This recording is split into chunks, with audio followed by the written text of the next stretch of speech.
Regarde, Robert.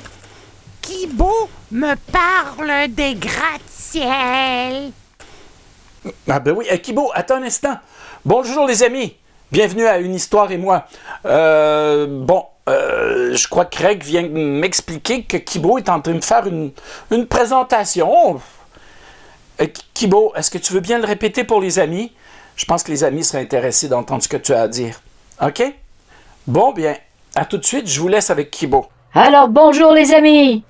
Ouais, je disais à Rec comment il était étonnant que de nos jours, les hommes construisent d'immenses tours. Ils arrivent à les construire en un temps record. Ces gratte-ciels sont si hauts que quelquefois, ils dépassent les nuages. Et oui, le génie humain n'a pas de limite. La preuve en est que certains sont allés plus loin et ont construit une habitation dans l'espace.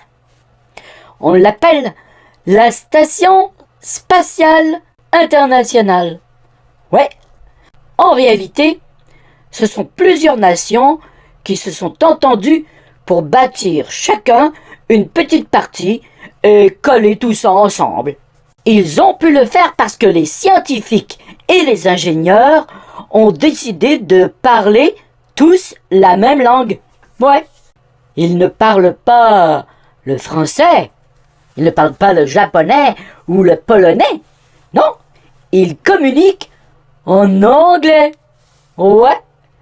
C'est d'ailleurs la langue utilisée partout dans le monde pour le commerce, la politique et plusieurs autres domaines. C'est fou, hein? Oh, mais les amis, je crois que je connais une histoire de la tour de Babel.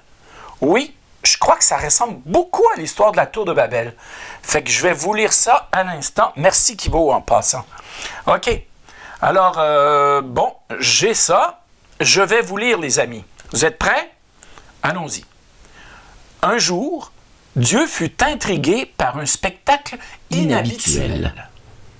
Il se passait quelque chose dans le pays de Shinéar. Alors, il tendit l'oreille. « Hey, toi, là! Lance-moi une brique! »« Tiens! Attrape-la! » Hey, toi, là! Passe-moi donc la hache, là! » Ils étaient venus du monde entier. Il y en avait des grands, des petits, des gros, des minces. Il y avait toutes sortes de gens. Et que faisaient-ils? Ils construisaient une tour. La tour montait, montait, montait encore. Les uns mélangeaient le ciment, les autres fabriquaient des briques, puis ils les hissaient toujours plus haut, vers le ciel. Que c'était long, que c'était dur. Heureusement qu'ils parlaient tous la même langue. Au moins, ils pouvaient se comprendre. Dieu se pencha et tendit de nouveau l'oreille. Or, voici ce qu'il entendit.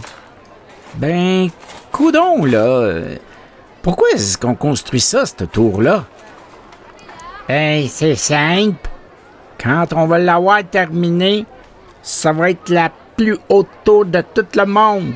Quand les gens vont passer devant ça, là, ils vont la regarder puis ils vont dire « Wow! » Puis nous autres, on va être les plus célèbres que les plus grands rois de la terre. On va être plus importants que Dieu. En entendant ces paroles, Dieu sursauta. Puis il sourit. « Plus important que moi? » se dit-il en pouffant de rire. « C'est ce que nous allons voir. » Et c'est alors que Dieu décida de jouer un tour aux hommes. Le premier tour de l'histoire du monde. Est-ce qu'il fit un geste spécial de la main? Est-ce qu'il prononça une formule spéciale? Ou bien, est-ce qu'il lui suffit de penser la chose pour qu'elle se produise? Personne ne le sait. Mais lorsque Dieu tendit l'oreille la fois suivante, voici ce qu'il entendit. « Hey, toi là! » appela le grand costaud. « Passe-moi le ciment! »« Что тебе закал?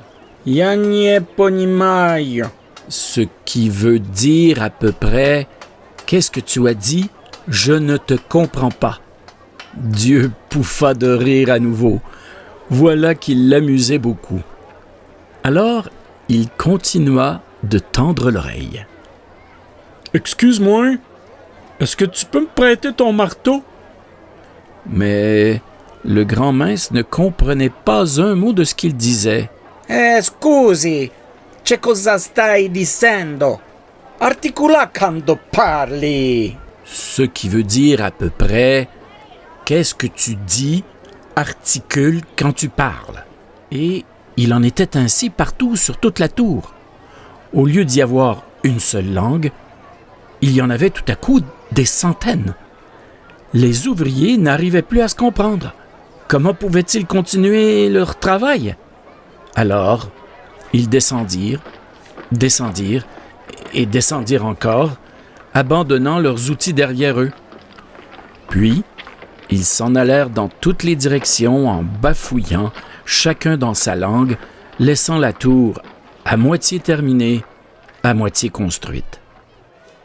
Et quand les gens passaient devant, ils ne la regardaient pas avec admiration, non.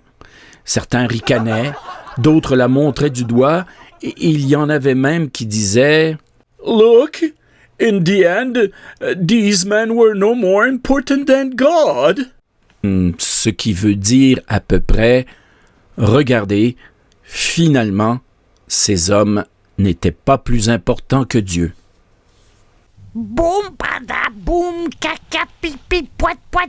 Ouark, ouark, mouich, ouark, pouark. Mais qu'est-ce que c'est que tu fais là? C'est quoi ça? J'invente une nouvelle langue. Eh ben, c'est pas très beau, ta nouvelle langue, là. Est-ce que t'as aimé l'histoire? Est-ce que t'as des questions par rapport à l'histoire? Hein? Ce qu'on vient de dire lire sur la tour. Oui, je me demandais, est-ce parce que Dieu n'aime pas les gratte-ciel qu'il a changé le langage des hommes? Non. Dieu n'a rien contre les tours, il n'y a rien contre les gratte-ciel, contre les stations spatiales. Ce qu'il n'aime pas, c'est l'orgueil. Il n'aime pas les gens orgueilleux. Voilà, c'est ça.